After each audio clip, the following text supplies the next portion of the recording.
Perintah Verdi Sambo ke Baradae terungkap, pengacara hajar cat, namun yang terjadi penembakan.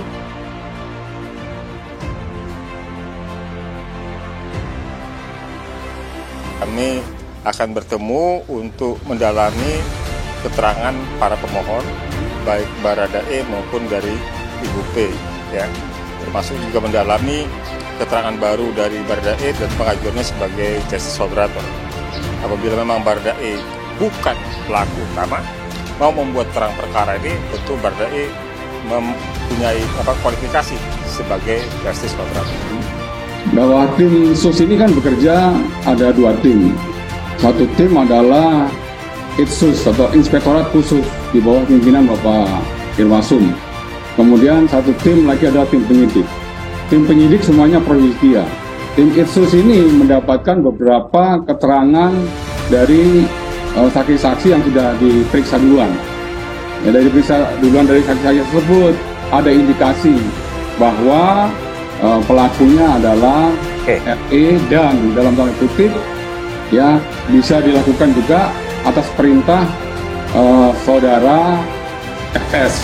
Ya, secara status kami sudah berikan status justice collaborator kepada Baradae.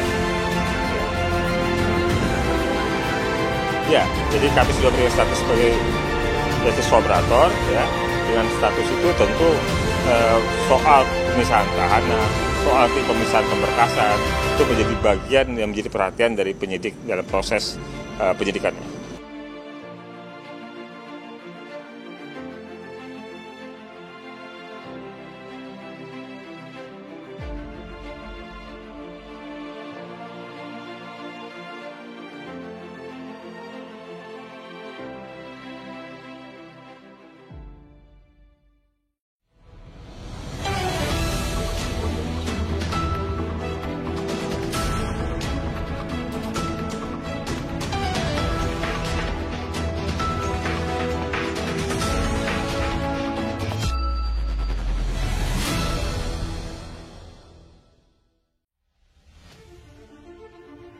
Perintah Verdi Sambo ke Baradae terungkap, pengacara hajar cat, namun yang terjadi penembakan. Seperti yang dikabarkan jika Brigadir Nofriansah Yosua Huta Barat atau Brigadir J tewas tertembak oleh Richard Eliezer atau Baradae di rumah dinas Verdi Sambo Duren 3 Jakarta Selatan pada beberapa hari lalu. Kuasa hukum Verdi Sambo yakni Febri Diansah mengatakan jika memang benar ada perintah untuk Baradae, memang ada perintah FS Verdi Sambo pada saat itu yang dari berkas yang kami dapatkan yaitu perintahnya adalah hajar cat. Namun yang terjadi adalah penembakan pada saat itu, ucap Febri dalam jumpa pers di Jakarta pada Rabu 12 Oktober 2022.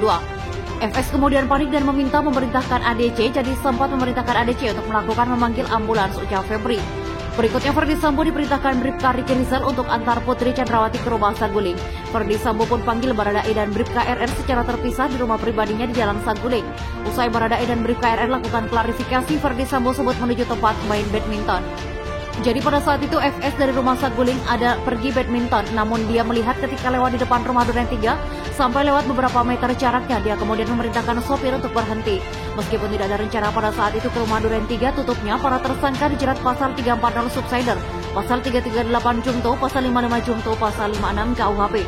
Pengadilan Negeri Jakarta Selatan menyatakan siap menerima pelimpahan berkas perkara tersangka Verdi Sambo dan kawan-kawan dari Kejaksaan Negeri atau Kejari yang dijadwalkan diserahkan hari ini Senin 10 Oktober 2022.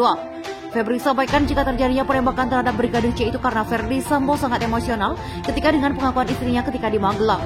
Febri mengatakan saat itu Baradae dan Bribka RR lihat kondisi Verdi Sambo yang emosi dan menangis.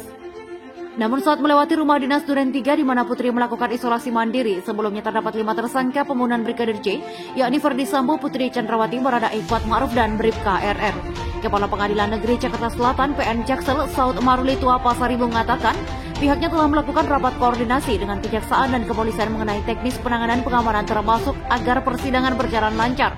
Dan hari ini juga Bapak dan Ibu akan segera tahu tanggal berapa persidangannya, tutur Saud. Jadi sesuai dengan SOP, ketika berkas dilimpahkan tentu kami terima di PTSP, bagian kepanitraan pidana. Nah, kemudian oleh kepanitraan pidana akan diperiksa tentang kelengkapan berkasnya, kata Juyamto kepada wartawan di PN Jakarta Selatan pada Senin 10 Oktober kemarin. Karena terdiri atas beberapa berkas perkara dan nanti oleh majelis hakim yang telah ditunjuk akan ditetapkan hari sidang, sesuai dengan kewenangan majelis hakim. Mereka yang akan menetapkan hari sidang tentu sesuai katakanlah SOP, kata Juyamto. Sehingga katanya jika berkas perkara jadi dilimpahkan oleh Kejaksaan RI pada Senin pagi, maka Senin sore atau selambat-lambatnya Selasa, Majelis Hakim akan menetapkan hari sidang lebih lanjut saat mengatakan bahwa setelah berkas perkara diterima, pihaknya akan menuju Majelis Hakim yang akan memeriksa dan menangani perkara ini.